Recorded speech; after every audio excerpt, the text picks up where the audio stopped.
Well, hey, y'all. Welcome to the When We Walk podcast. This is a podcast where we talk about the things we talk about when we take our walks. I'm Shireen. And I'm Micah. Let's chat. All right.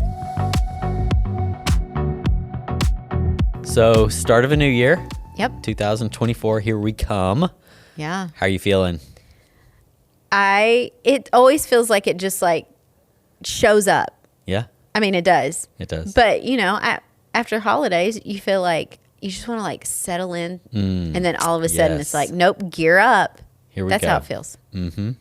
But I love the start of new things. Yeah. I usually have my journal, like a brand new journal that Yep. I'm going to start fresh. It's a also good my idea. birthday. Yes. So, January 1st. yep.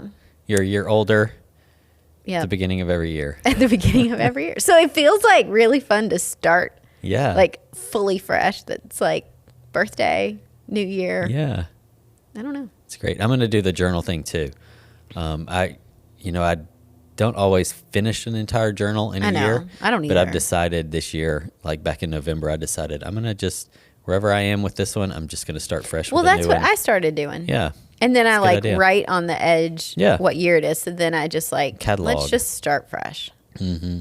Instead of like in the middle of the journal. Yeah. I don't know. Yeah. Yeah. That's It's what I always do. nice to start. I think, it's very like predictable, Mm-hmm. but the idea of just starting a year fresh and, new expectations and hopes, dreams, plans, rhythms, Yeah, it just feels resolutions, it's good. whatever. Like fresh Yeah. starts feel good. They do. Yeah. Right? Mhm. In no matter what area of life. Yep. So Mhm. I think that's what the start of a new year feels like. Like, oh, let's start off strong Mm-hmm. in every Yeah. area. Yep. So here at Lifegate, we enter into a fast. We do. At the beginning of every year, Right out the gate, right out the gate. Yeah, which is hard. it is. But we do a 10-day fast. And you'd say it's hard, but I think in some ways it's kind of nice because you're ending a season of like feasting. Yes. And then it is kind of a hard reset. That's what it is. It's just like this mentality of like, I've been enjoying all the good things Yeah. for a month or longer if you count up to Thanksgiving. Right. And then all of a sudden it's like, nope. It's like a hard reset. Mm-hmm. And then, no, we're going to fast. Yeah. So it is a little bit, that part, the transition is hard. I mean, fasting's hard, obviously, but Yeah. I think there are people, we've been doing this for so long. I think there are people who actually like go through their holiday season of feasting knowing like, well, there's a fast coming in January. So probably I true. can have one more piece of pie or whatever. that is probably true. I mean, we have, if you've been a part of our church for so long, we have been doing this for several years. And even back to when I interned here in 1999, they were doing 40-day fasts. The whole church. Dang. 40-day fasts. So Yeah. we have, Well- we've gotten soft. We've got, So now we do 10 No, we've day. gotten smart. I don't know. We do 10-day now. Yeah. Wow. Okay. Yeah. You got to start somewhere. You do, yep. And I think that's why we do the 10-day, because we feel like it's something that not just like the elders or the most committed Right. people or the most like Staff, whoever. disciplined, right. whatever, but like this is something everybody can enter into. Yeah. And even it's- our kids join in some form or fashion usually. So it really is a great way it is a good start because it's something everyone can do. You can do it for 10 days. Yeah, yeah. It's very entry level, even though for some that even might sound really, really difficult. Yeah. So let's talk about it a little bit. Let's start with like just describing. How would you describe fasting? Not Well, define. Okay. But let's like describe. How would you describe it? Hard? Is that the Yeah. first? Is that bad that that's the first word that comes to mind? I hope this isn't I always call it discouraging. I call it the F-bomb of the Christian Yes, life. you Yeah. do. Because it's true. It's challenging. Mm-hmm. But in a way that is like it's so good for our souls. Yeah. Our bodies too, Yeah. but I know that on the other side of a fast, even if I don't see a result that I'm praying for or asking God for, I know that there is a connection to God that's it's like it propels you in a way Yeah. that I think a lot of other seasons of life suffering and things like that do. And so it's kind of like this, you're choosing to suffer. Yeah. Is that, I mean, it really is, right? Yeah. Like I'm choosing to put my That's body true. through Yeah. some suffering so that I can grow closer to God. Yeah. And we know that suffering is something that really, it can either like make you run away, or if you're really like tethered to the Lord, it grows you closer to God in those seasons. And so that's the way I kind of see it. It's kind of chosen suffering. Yeah, like you're choosing it. Yeah. It's in its purest sense and most traditional sense, a fast is a period of time where you abstain from food and or water or certain types of food, like we see Daniel, the book of Daniel, who did not eat the king's choice meats, but ate vegetables only for 21 days. Yep. So many people do like eat only fruits and vegetables, call it a Daniel fast, or there's some who would do real pure fasts for certain periods of time. So at its real core, that's what a fast is. It's just abstaining from food for a set amount of time for the purpose of, let's say, drawing close to God. Yeah, that's what I would say. And it really is interesting, I think, because we can talk about other forms of fasting, like abstaining from social media there's or a lot of abstaining things. from other. But as far as like a true food fast goes, it's really interesting how it works, because when you like physically, like in the animal kingdom, you see this, like when you abstain from food or have to go without food for a certain period of time, it actually sharpens your senses. Yeah. So like a lion there will be a period of time where their hunger increases and their sense of smell, their sense of sight, their reflexes, all those things get sharpened. They become more focused. And then if they go too long, then they begin to get weak. Yeah. But there is a sharpening that happens when we go without food for a period of time physically. And I think the same thing happens spiritually. I think it actually sharpens us spiritually. I think when we abstain from food, it allows our spirits to more deeply connect with God. Like we become more focused. We become sharper. I think so. I actually just read, because we were going to talk about fasting, I was reading about Daniel. Yeah. And it says he was able to understand certain things, like after his, and then the knowledge into all the dreams and things. It said after fasting, he was able to understand these things and all. And I thought, so some of that I'm sure is that physical, like sharpening, but also you are more connected to God, and He's revealing things to you, and you're trying to connect with Him in a way that maybe you don't just in your normal everyday. Yeah, that's really interesting, isn't it? So it's a sharpening thing. I think it's a focus thing, and it's something we've kind of maybe lost sight of a little bit. Oh, for sure. It feels kind of ancient. It feels, as you say, it's chosen suffering. I mean, it feels Who wants that? a little. Well, and it can also feel a little bit like harsh and religious, and like, is that really what God asks of us? Right. But it appears that Jesus expected His disciples to fast. He totally did, right? Because He talks about it in the Sermon on the Mount, and he talks about when you fast. Yep. Which to me assumes His disciples will fast. Yep. And then I think I read later, and it struck me. I remember reading it at some point last year, because I was reading through the Gospels, that he also, when he's talking about the coming, like, why don't you, or John's disciples are fasting, your disciples don't fast. Yeah. And he said, well, there will be a time when they will fast. Yeah. So he's assuming when I leave, they will fast. And so, as His disciples, he's assuming we're going to fast. I think so. Like, it was very much ingrained in Jewish tradition and the Jewish faith of His day. So there was this assumption that as you follow God, you do fast. There were prescribed fasts in the Old Testament that were either uniquely called the nation of Israel to fast for a particular thing, or there were more rhythmic fasts throughout the year where they would engage together in fasting. So it was a normal part of life in God when Jesus came on the scene. And it appears as though he assumed that would continue. Yep. It kind of like, I'd never thought about this before, but it's kind of like how we talk about tithing. Like in the Old Testament, there are these prescriptions on the tithe. Yeah. In the New Testament, you don't see that word a ton. No. But there seems to be this assumption in the teaching of Jesus that it will continue. He seems to endorse the tithe. And then you see in the New Testament church, they continued the spirit of the tithe by continuing to give to the work of the Lord and the people of God, the family of God. And so even with fasting, they're prescribed fasts in the Old Testament. I don't know that there's a lot of explicit teaching on fasting in Paul's letters to the churches.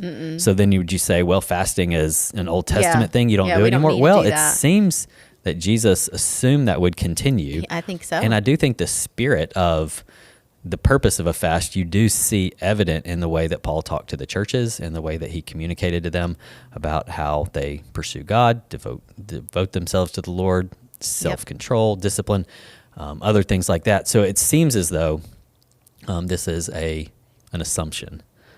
So then what would you say, because you said something about like then the reasons for it. So let's talk about that for a minute. Like what are the reasons that we would choose this? Yeah. We would choose this suffering. We did talk about intimacy with God. I think that is the main goal of it. But there are, I think we see in Scripture there are a lot of different, obviously different ways people fasted, lengths of time, what they fasted, but even the things you see God do or the reasons they fasted were a little bit different. And then maybe everyone goes into a fast kind of with, we go in it with some sort of expectation. Yeah.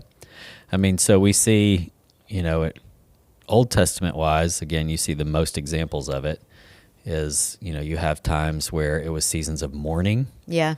They're grieving something. And there were times when they fasted from a place of intercession. Yeah. Like we need to humble ourselves before the Lord. Yes. Repentance. I did read that. That goes a lot. You see that a lot with fasting. And we need to humble ourselves so that God will move in our midst. And then there were times of simply... it was like seasons of dedication or seasons of consecration that really more speak to like the intimacy, like just the focus, the spiritual focus. And I think that's more so how the practice of fasting operates in our lives as new covenant Christians is more from the place of intimacy. So not going in expecting specific results maybe, but we do fast for certain things, right? Like I think of one of the ones I read about was Esther, and she wants to go and approach the king, and Mordecai's telling her, you need to do this on behalf of the people. And so she says, well, I need you to go fast. I need you to go tell all the people to go fast. I'm going to fast, and we're going to see what happens. And she doesn't know, but it's almost like we're going to fast and like lean into God and hope that he moves the king's heart and hope that something changes.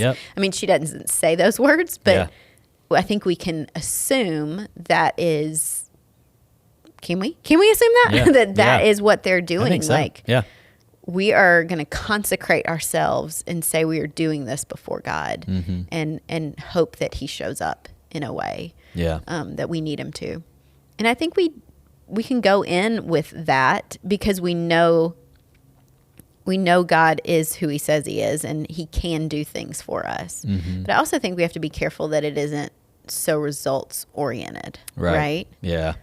I think that's important because then we can just kick into, and as humans, we have this amazing ability to take any practice or any invitation that God gives us that is intended to build relationship with him and twist that into a religious transaction where God owes us something because we did whatever. We just have an amazing ability to do that. We do. And God knows that about us. But at its core, fasting it's not even about the results, right? It's about leaning into the one who can produce results, who can answer prayer and move and all of those things. But it's about intimacy. And I think the intimacy, Jesus talked about, like when the bridegroom is no longer with you, you will fast again. And it's like this longing, right? Yeah, And that's the way I read it, is like, you're going to long for me again. You're going to long to be with me. And that fasting reminds you that you are in need of something greater than what this earth provides. Yeah. It's one of the things fasting does for us. It weakens our flesh and it strengthens our spirit. I think that's one of the easiest ways to think about it. So when you're not feeding your flesh physically, your flesh begins to weaken. And I don't mean you don't have energy, though you do get to a point where you don't have as much energy. But also your fleshly appetites kind of weaken in the midst of a fast. Like things that maybe you craved before, like you're not as interested in. Right. And I don't know why that is, but like you're not as interested in sexual things. You're not as interested in like just consuming and having and obtaining. Like there's something about when we stop eating, all of these like little cravings, desires, wants that we just navigate and kind of manage all the time just begin to slow. Yeah, they do. Or stop. I mean, I think that's why intermittent fasting is so big, and like season, like the world has figured this out too. Like dietitians, people talk about, juicing or fasting or whatever, because it is a physical reset for your body. I think it mentally does something too. Like you're not feeding your flesh with, I think about when I lived in Africa and they just didn't eat sugar. People in Ghana didn't eat sugar. Yeah. And for almost a year, I didn't eat things that were full of sugar. And then I came back to the States and I had no appetite for sugar. And so there is something that happens when you abstain for something for a season, that you just don't crave it or realize you need it in the same way. But we are so used to just feeding our flesh, feeding our desires. And I think fasting is a physical and mental and spiritual reset of a lot of those things. I think God knew. He's so smart. He knew. It's brilliant. So when we do that, and so not only does it then weaken those, I think, fleshly desires. I mean, this might be TMI, but I'll just share it because we're real here. Okay. Like sexual desire. I knew you were going to say this. Like it's just not as much there during a fast, during season of fasting. It's true. Your body it's different. Shifts. Yeah. So, I mean, and I think in many other ways it does as well. So I think your flesh weakens, your spirit strengthens. Yep. You become more spiritually attuned, as you talked about Daniel, having a deeper understanding of the things of the Lord in his season of fasting. And I think we experience that when we fast. We do. We have this connection, our spirit and God's spirit connecting on a different level than we probably often experience in the I think that is one everyday. of the reasons that it does keep me like, okay, I can get excited about it because I know that God is going to meet me in that way. I am leaning in for something usually, right? But more than anything, I'm going to get more of him. Yeah. But so going back to, it is partnered with prayer. I mean, we always talk about this. Yeah. There is this connection of fasting and prayer. And I think we have to remember that when you're abstaining from something, you do want to fill yourself. Like instead of going to the pantry and grabbing food, go and sit and say, okay, no, I hunger and thirst for the Lord, and I'm going to sit before him when my stomach is rumbling, or I'm going to sit and pray and lean into the things that I want to see God do this year. That's why we like to do at the beginning of the year. I think it's like, it's a great way to start the year. Like what are the things I want to see God do? I don't know. I think it's important to remember that partnership is really important, and that is what grows that intimacy and that connection. Yeah, so Dallas Willard, I think it's in his book, The Spirit of the Disciplines, he talks about inhale and exhale practices. Yeah. So certain spiritual practices that are a releasing of things and certain spiritual practices that are intaking, that are bringing things into your life. And so fasting would be an exhale. You're kind of letting go of food for a while. And prayer would be an inhale. It would be, I'm taking this now into my life. And he talks about how practices need to have that complementary inhale, exhale in order to truly bring the life that they're intended to bring into your life. And so I agree. I think as we fast, we abstain from food. I think we can lean more in a more focused way into prayer and worship. And it actually, it's an intimacy builder. I mean, that's ultimately what it is. Yeah, it's it really an intimacy is. builder. I do think there is something also to doing it corporately. I mean, you and I we'll fast here and there just personally on our own for different things or whatever. Just try to make it a regular rhythm. I remember you used to fast back when we were in college and at Wesley, like every Monday before you preach, before our freshman ministry. There are definitely, seasons before a big event that I'll fast before, things like that. But there's something about a corporate fast. I think that's part of that. So like there's that personal intimacy with Jesus, but when you do it with other people, first of all, it's just easier. You're all in the same boat. Yeah. Like we're all hungry together. Right. Yeah. But you're going after God together. And when our times of worship during our fast, our corporate fast, are just, they're different. I mean, do you think so? Yeah, absolutely. They feel hunger. different. Yeah. There's a hunger that feels tangible in the room when we pray and when we worship. And it even if I think you might be struggling in your fast, when you come together and you pray and worship together, it just stirs you and kind of renews you in that way. So I do love doing it corporately, and I do think there is something to that corporate fast. And going back to Esther's story, I think she knew, like, hey, get the more people that are going to lean into this. I think there might be something to that. Yeah, it multiplies. I mean, it's the power of community, which is how the Christian life was intended to be lived. That's good. I think it kind of multiplies that hunger. So what are, let's talk practicals when it comes to fasting, because there's so many ways you can do it. Yeah. There's not just one way, one size fits all. So there's different lengths of time we see in Scripture, right? There's like from 1 day all the way to 40 day. Yeah. We don't see anything more than 40 days. Right. Right? And then, we do a 10 day. And I just looked up, I think that's like what Daniel did, maybe. I don't know. I can't remember who I read. I think it was 21. Oh, his was 21. That's right.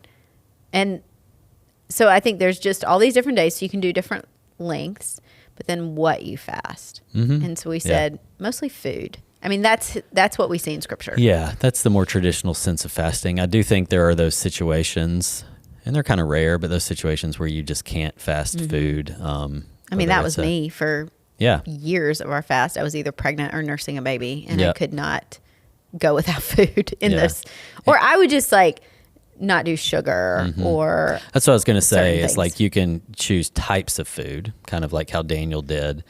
You could say, well, I'm going to fast these food items, and we can all choose certain food items not to eat and be just fine with our health. Right. That's true. So I think, its purest sense, it's some type of abstaining from food, whether it's from types of food or whether it's from all food or whether it's from particular meals. Oh yeah, we've done that. Kind of historically, a lot of in Jewish traditions, fasting was often like sun up to sundown, and that's how they would do it. So then they would eat at the end of the day. And you and I discovered when we first got married and then started having kids that if I tried to fast consistently, the version of me at home wasn't that great because I was tired, I was grumpy, I wouldn't sit with y'all for dinner time. And so we decided that when I do extended fasts, and this is in seasons when you couldn't because we were having the kids and all that, it was I would at least come home and have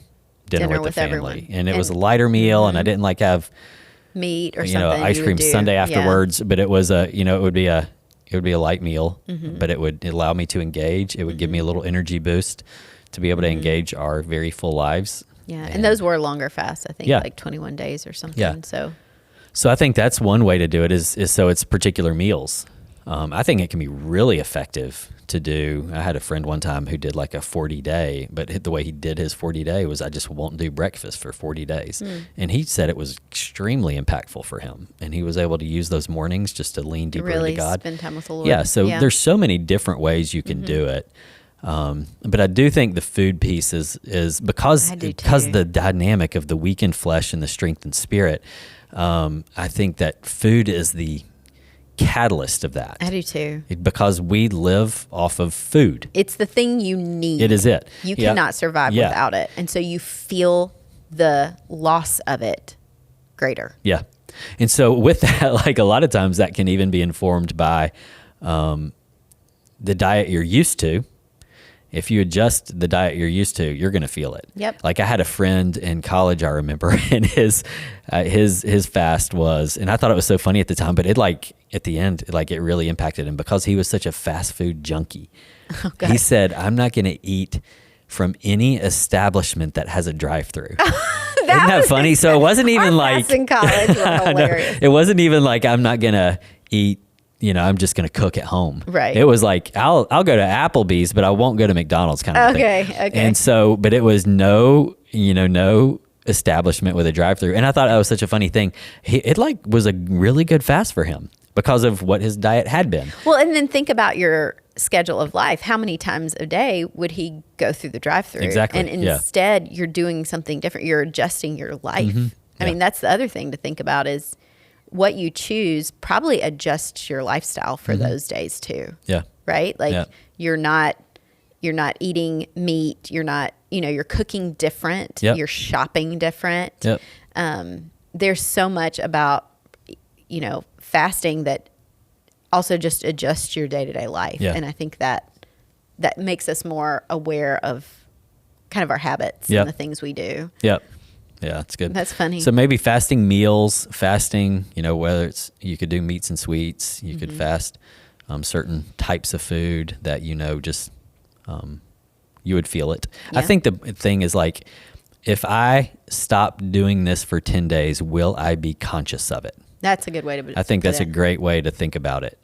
It's something that just can hold you. We talk a lot about here is your fasting zone. Yeah, that's it good. puts you in that place where you're conscious and aware that you're in a 10-day season of like consecration and spiritual focus, but you're not so aware that you're miserable. I mean, you need to it's feel a little bit of but all consuming. pain, right? Right, but not all consuming. No, you're right. I remember doing some fasts early on when I was just like all zeal and very little wisdom. And I would dive in with so many ideas into my fast. I'm not going to eat for 21 days. And not only am I not going to eat, but I'm going to get up early and pray. And not only am I going to get up early and pray, but in order to get up early and pray, I'm going to not sleep on my mattress. I'm going to sleep on my hard plywood bunk. And that way I'll get up early, and I had all of these things. I'm going to go all out and give up for Jesus. Yeah. Yes. And you last like 3.5 days and then you can't do it and you feel like a failure. Right. And so it has to be sustainable. I think, and that's the zone concept is like something you feel like for 10 days, man, this will put me in this place of consecration and focus, but not in a place of such misery that I can't even focus on God because I'm so uncomfortable. Right. Because there have been times where you've fasted, but you haven't fasted coffee because you're like, I can't. Right. Not do that. I have to prep to fast coffee. Right. I have to like wean myself off. Do. Yeah. There have been seasons where you have added coffee into your fast and you've had to like kind of wean to get there, and you've felt that one even more than the food. And so I think everyone has to look at their lifestyle. It really is you can't just go in blind and say, I'm going to start fasting today. Nope. There's prep work that it takes. I mean, you and I will think about our shopping differently for the week before. That's true. Yeah, you do have to if shop you're different. going to do smoothies or juicing, or if we are just doing fruits and vegetables and no meat, I'm looking for different recipes that still, our whole family can maybe eat and still give maybe some level of protein in other ways, things like that. So you do have to still be wise, and you can't just dive right in. No. So I think there's the prep to that as well. When you decide what you're going to do, you need to think wisely and prep for it well. Yep. And especially if you're going to do coffee. I wouldn't know. I don't drink coffee. Mm-hmm. So.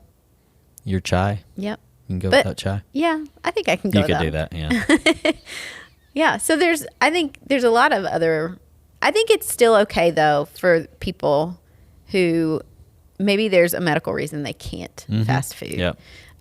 Maybe there's still something food wise you can give up that you might be able to feel, right? Like in seasons, I try to give up meat or sugar, or like you said, one meal. Yeah. Like maybe I'll just fast lunch and, drink a smoothie instead of have a full meal, and spend my lunch hour praying as I drink my smoothie. But I also think that it's okay to fast things. Like I'll probably, do some sort of food fast, but I'll probably also fast social media because it is a time sucker for me. Yeah. And I know that, and that is something I want to kind of keep in check and break and give up for the Lord. And so that is something I know a lot of people who do that because it has become, in a way, an addiction for us as in this world, actually. Yeah, and so that's there true. are other things that you can fast. Yeah, some things in your life that are not necessities, social media, entertainment. Our kids have things like that, fasted like video games or TV or things like that. Those are great fasts for kids. Like finding something that they can fast is a way to engage them, and we've always talked about that with them. You know what? And I'm not. This isn't as much my thing, but people who are like news junkies, fasting the news. And I remember talking to someone last year who did that because they're like every morning we're watching the news, every night says, we're watching it, and they did that for 10 days, and they said it was so freeing for them, and just this great reminder that like our world is in the hands of the Lord, and I don't need the voices of those people telling me how to think or what to do. What I really need to be worried about every day. Yeah, I really just need to lean into God on those.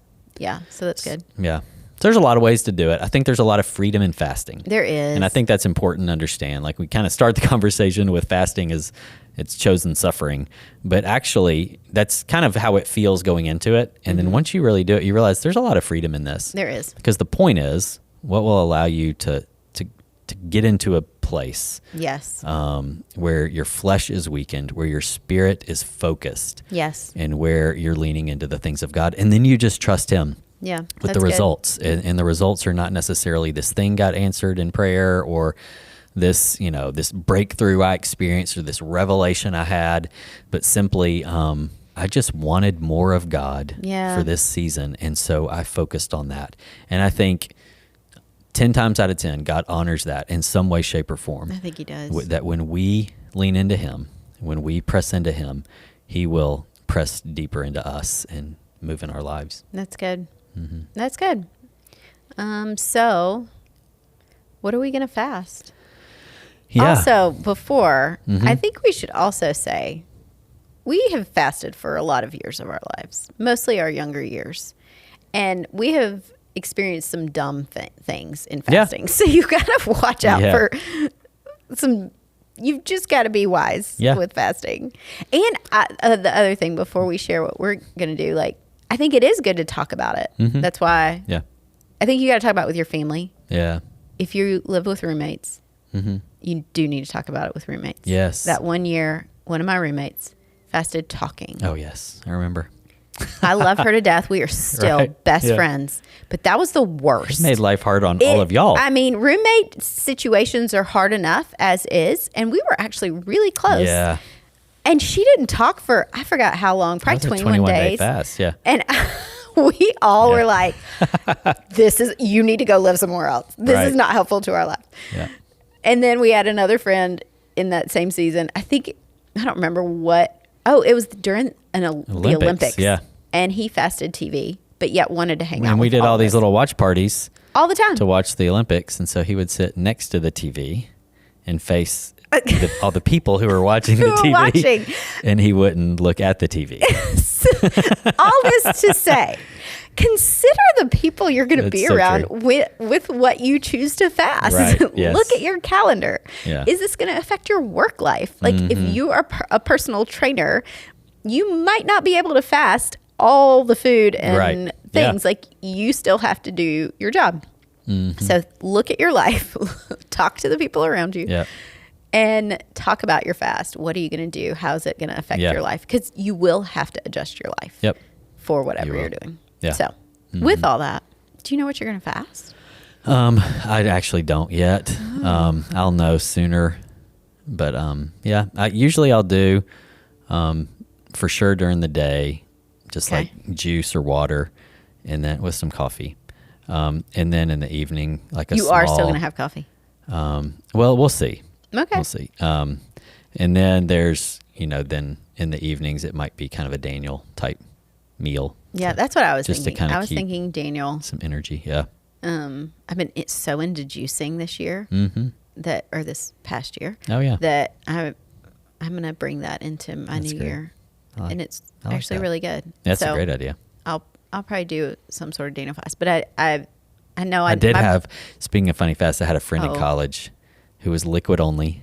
And so one night he blended steak, potatoes, and green beans. You can't and do drank that. it. That doesn't count. Don't do that. It's a great story though. Yeah. See the things we did in college. Yep. Yeah. So I'll probably do a Daniel fast, but I know my body. I know I need protein, so I'll probably have nuts or little things like that here and there. Yeah. So yeah. Well, lots of freedom in it, and hopefully, as we do this together as a fellowship, that it is a life-giving experience for people for these 10 days, and I know God will grow closer to the Lord. Yep, God will show up. It's great. All right. Well, thanks so much for joining us on When We Walk. Hopefully this has been an encouraging conversation for y'all as we enter into a fasting season. And so hopefully you can take some of this stuff to heart. Happy fasting, and we'll see you next time.